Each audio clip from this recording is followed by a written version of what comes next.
दोस्तों आज हम डिफरेंसेस देखेंगे एक पुअर माइंडसेट और एक रिच माइंडसेट के बीच में। और इसके लिए मैंने 3 बुक्स का सहारा लिया है, rich dad poor dad, the 7 habits of highly effective people, the E myth revisited. दोस्तों पहला डिफरेंस एक पुअर माइंडसेट और एक रिच माइंडसेट वाले लोगों के बीच में ये है। एक रिच माइंडसेट वाले लोग अपने लिए सबसे पहले एसेट्स बनाते हैं जो उन्हें पैसे ला कर दें और उसके बाद वो सारी कंफर्ट की चीजें खरीदते हैं। लेकिन गरीब माइंडसेट वाले लोग दिखावे के लिए, शो ऑफ के लिए सारी यूजलेस चीजें खरीद लेते हैं और उसके बाद उनके पास पैसे ही नहीं बचते किसी अच्छी जगह इन्वेस्ट करने के लिए और उसके बाद वो पूरी जिंदगी गरीब ही रह जाते हैं। इसका मैं आपको एक रियल लाइफ एग्जांपल देना चाहता हूँ। कॉलेज टाइम में मैं एक कॉलोनी में रहता था जहाँ पर 6 या 7 घर थे और वो सारे घर बहुत ही अच्छे तरीके से डिजाइन किए गए थे और उन सारे घरों में से सिर्फ एक घर इनकम्प्लीट था जो एक बिजनेसमैन का था। बाकी सारे घर डॉक्टर्स, इंजीनियर्स और प्रोफेसर्स के थे। जहाँ पर मैं रहता था वो अंकल और आंटी एक प्राइवेट यूनिवर्सिटी से रिटायर्ड थे एज अ प्रोफेसर और इसलिए ही उन्हें पेंशन भी नहीं मिलती थी। जब मैं पहली बार उनके घर गया था तो मुझे लगा था वो बहुत ज्यादा रिच हैं। उनकी कार से लेकर इंटीरियर डिजाइनिंग और फर्नीचर एकदम परफेक्ट थे। मैं उनके फर्स्ट फ्लोर पर एक रूम में रहता था। मैंने कई बार नोटिस किया अंकल और आंटी के बीच बहस होती थी पैसे के रिगार्डिंग। कोई भी एक्सिस खर्चा उनके बीच में टेंशन क्रिएट कर देता था। एक बार मैं अंकल के साथ उनकी बालकनी में बैठा हुआ था तो मैंने उनसे कहा आपके साथ वाले पड़ोसी ने शायद अपना घर कंप्लीट नहीं किया। तो इस पर उन्होंने कहा हाँ बहुत ही कंजूस है, कार भी एक नॉर्मल सी रखी है और सिर्फ एक ही फ्लोर बनाया है और इनकी वजह से हमारी कॉलोनी अच्छी भी नहीं दिखती, पता नहीं पैसे खर्चते ही नहीं है। थोड़े महीनों के बाद मैं वहाँ से शिफ्ट हो गया था तो एक बार मुझे अंकल का कॉल आया और उन्होंने बोला अगर आपको कोई फ्रेंड है पीजी के लिए तो हमारे यहाँ वैकेंसी है, आप उन्हें हमारे यहाँ के लिए रिकमेंड कर दीजिए। मैंने कहा हाँ ओके अंकल। लेकिन मुझे ये बात बहुत ही अजीब लगी कि उन्होंने मुझे अगले ही दिन दोबारा कॉल कर दिया और उन्होंने मुझसे कहा कि क्या आपने अपने किसी फ्रेंड से पूछा? मैंने कहा हाँ, पर वो कह रहे हैं कि आपका पीजी काफी कॉस्टली है। तो उन्होंने कहा वो तो होगा ही, हम इतनी फैसिलिटीज जो प्रोवाइड कर रहे हैं। और अगले ही दिन उनकी फिर से मेरे पास कॉल आ गई और उन्होंने कहा हम अपना प्राइस कम करने के लिए तैयार हैं, आप अपने फ्रेंड को यहाँ भेज दीजिए। लेकिन एक्चुअल में मेरे फ्रेंड के लिए वो प्राइस भी ज्यादा था और वो वहाँ नहीं गए। और जब मैंने इस स्टोरी को rich dad poor dad book की थ्योरी के साथ कंपेयर किया तो मैंने ऑब्जर्व किया 1 कि वहाँ पर सिर्फ एक बिजनेसमैन का ही घर था जिसका सिर्फ एक फ्लोर बना हुआ था और 1-1.5 साल के बाद उस कॉलोनी में वही घर सबसे बड़ा था। उन्होंने 3 फ्लोर्स बना दिए थे और वो बहुत ही सुंदर बनाया था। सेकंड, अंकल ने होंडा सिटी रखी थी पर वो ट्रेवल स्कूटर से करते थे। हो सकता है कि वो पैसा बचाने के लिए ऐसा करते हो, लेकिन मैं जानता था कि बाहर से वो बेशक बहुत ही अमीर दिख रहे हो लेकिन अंदर से उनके पास पैसों की कमी थी जिसकी वजह से उनके और उनकी वाइफ के बीच में बहस भी होती थी। और दोस्तों पुअर माइंडसेट वाले लोग ऐसी ही गलती करते हैं। सैलरी 15,000 की होगी लेकिन आईफोन 50,000 का ले लेंगे। जितनी रिक्वायरमेंट है उससे बहुत बड़ी गाड़ी लोन पर ले लेंगे। 10-10 हजार की जीन्स ले लेंगे, शूज ले लेंगे। लेकिन अमीर मेंटेलिटी वाले लोग उस चीज को कैलकुलेट करते हैं कि कोई भी चीज उन्हें कितनी वैल्यू प्रोवाइड कर सकती है और तभी उसके लिए पे भी करते हैं। नेक्स्ट पॉइंट कहता है कि अमीर मेंटेलिटी वाले लोग सबसे पहले खुद को पे करते हैं, उसके बाद किसी और को पे करते हैं। आप में से बहुत सारे लोगों ने rich dad poor dad book पढ़ी होगी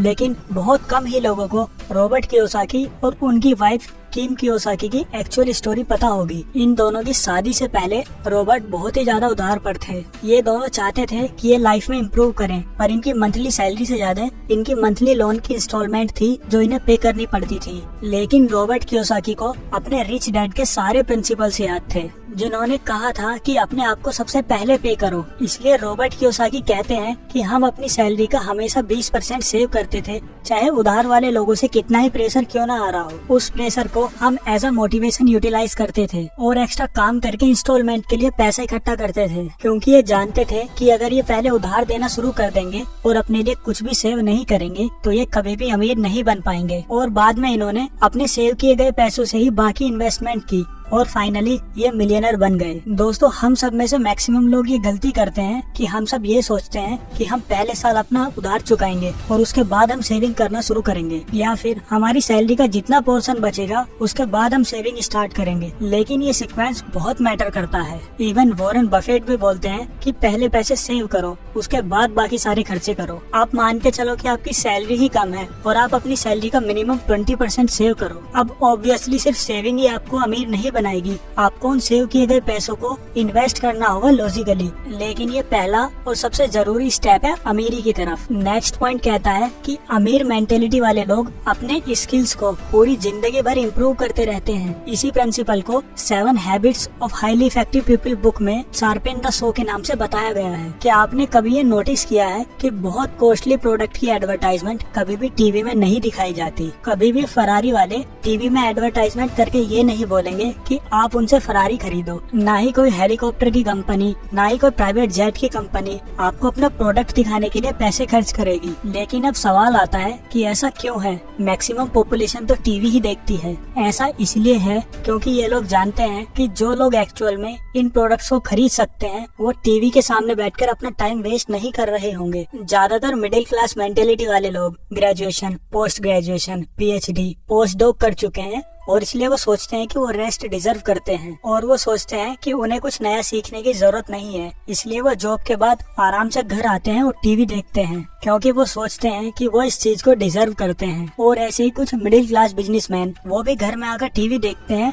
और नई चीजें सीखना उनके दिमाग में टेंशन और प्रेशर क्रिएट कर देता है। लेकिन रिच मेंटेलिटी वाले लोग ये जानते हैं कि उन्हें अपने स्किल्स पूरी जिंदगी भर इम्प्रूव करते रहना है। नई चीजें सीखना उनका पैशन है और ये चीज ही उन्हें रिलैक्स करती है। अगर हम बिल गेट्स का एग्जांपल लें तो वो माइक्रोसॉफ्ट से रिटायरमेंट ले चुके हैं। वो एक बिलियनर हैं और उन्हें कुछ करने की जरूरत नहीं है, लेकिन वो फिर भी हर वक्त नई नई बुक पढ़ते रहते हैं और अपनी बुक्स के बनाए गए नोट्स को वो gatesnotes.com पर डालते हैं। ये एक रिच मेंटेलिटी का परफेक्ट एग्जांपल है क्योंकि रिटायरमेंट के बावजूद बिल गेट्स अपनी वाइफ मेलिंडा के साथ मिलकर एक फाउंडेशन चलाते हैं जिससे वो पूरी दुनिया की हेल्थ से रिलेटेड प्रॉब्लम में कंट्रीब्यूट कर रहे हैं। हम में से बहुत कम लोग जानते हैं पर इंडिया के हेल्थ प्रोग्राम्स में इनके फाउंडेशन ने बहुत ज्यादा कंट्रीब्यूट किया है। दोस्तों नेक्स्ट पॉइंट कहता है कि आउटसोर्स। मैक्सिमम लोगों की जब जॉब लगती है तो वो कहते हैं कि भाई अब तो लाइफ सेट है।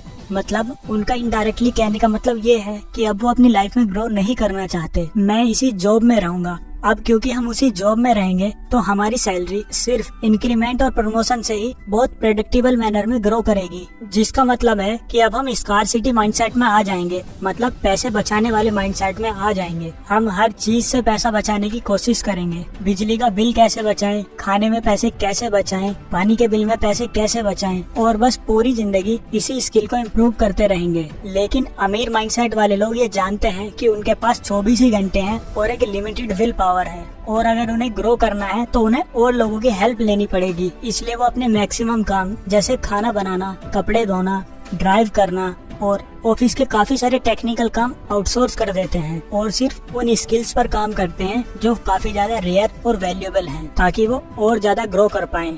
इसके 2 फायदे हैं। एक तो वो अपनी कंट्री की इकोनॉमी में बहुत कंट्रीब्यूट करते हैं और दूसरा वो इस प्रोसेस में बहुत सारे लोगों को जॉब दे देते हैं। लेकिन पुअर मेंटेलिटी वाले लोग इन लोगों को देखकर बहुत चिढ़ते हैं कि यार ये तो बहुत स्टाइल मारते हैं, बिना नौकरों के तो ये काम ही नहीं करते। लेकिन रिच मेंटेलिटी वाले लोगों के दिमाग में कुछ और ही चल रहा होता है। उनका रियल मकसद स्टाइल मारना नहीं बल्कि अपनी टाइम को सेव करना होता है, जिसे गलत इंटरप्रेट किया जाता है। अब दोस्तों इसका मतलब ये बिल्कुल भी नहीं है कि आप सारे काम को आउटसोर्स कर दो और बाद में घर में बैठकर टीवी देखो। इसका मतलब ये है कि अगर आप ग्रो कर रहे हो और अगर आपको और लोगों की हेल्प चाहिए तो आप अपनी ग्रोथ को रोकोगे नहीं और हिचकिचाओगे नहीं और इसलिए कामों को आउटसोर्स कर दोगे। दोस्तों नेक्स्ट पॉइंट कहता है कि think win win. Human psychology को समझने के लिए रिसर्चर्स ने एक एक्सपेरिमेंट किया। उन्होंने 2 लोग जो एक दूसरे को नहीं जानते थे उन्हें एक कमरे में बिठाया और उनके सामने एक टेबल पर $100 रख दिए। रिसर्चर्स ने उन दोनों को बताया कि आप दोनों को ये $100 एक दूसरे में बांटने हैं, लेकिन हमारी कुछ कंडीशंस हैं। कंडीशन नंबर 1, पहला आदमी ये डिसाइड करेगा कि वो दोनों $100 को कैसे कैसे बांटेंगे। कंडीशन नंबर 2,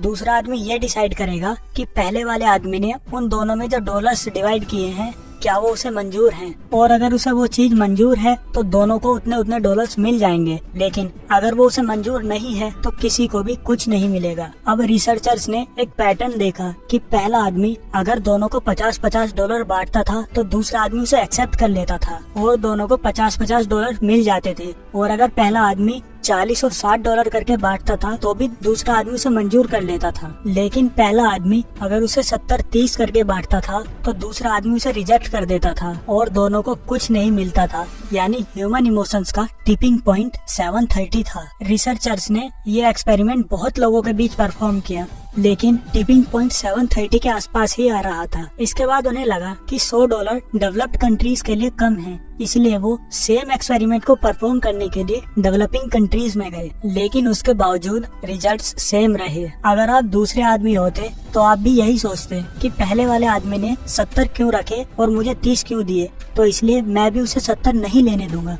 और शायद ये इमोशनली ठीक भी था। लेकिन अगर हम इसे लॉजिकली देखें तो आपको वैसे भी कुछ नहीं मिल रहा था, आपको सिर्फ हाँ करनी थी और आपको $30 मिल जाते। लेकिन मैक्सिमम लोग इस डील को ना ही बोलते हैं और ये एक पुअर माइंडसेट वाले लोगों की साइकोलॉजी है, जहाँ पर जेलसी, चिढ़ और कंपटीशन जैसे इमोशंस हैं। लेकिन एक रिच मेंटेलिटी वाले लोग कोई ना कोई मेथड यूज करके एक ऐसा सॉल्यूशन निकाल लेते हैं जिससे दोनों का फायदा हो सके। वो विन विन में बिलीव करते हैं, विन लूज या लूज लूज वाली डील वो नहीं करते। इवन विन विन कंडीशन में अगर उनको कम परसेंटेज भी मिल रही होती है तब भी वो डील कर लेते हैं, क्योंकि वो जानते हैं कि वो हजारों ऐसी अपॉर्चुनिटीज क्रिएट कर देंगे और अपने लिए और बाकियों के लिए भी फायदा कर देंगे। तो दोस्तों, इस वीडियो में हमने टोटल 5 पॉइंट कवर किए। पहला, फर्स्ट एसेट देन कंफर्ट। सबसे पहले ऐसे एसेट्स क्रिएट करें जिनसे आपको इनकम आए, उसके बाद ही आप अपने कंफर्ट और शौक वाली चीजें खरीदें। सेकंड, पे योरसेल्फ फर्स्ट। सबसे पहले अपने लिए पे करें, खुद को पे करें। मतलब आप अपनी इनकम का एटलीस्ट 20% तो सेव करें,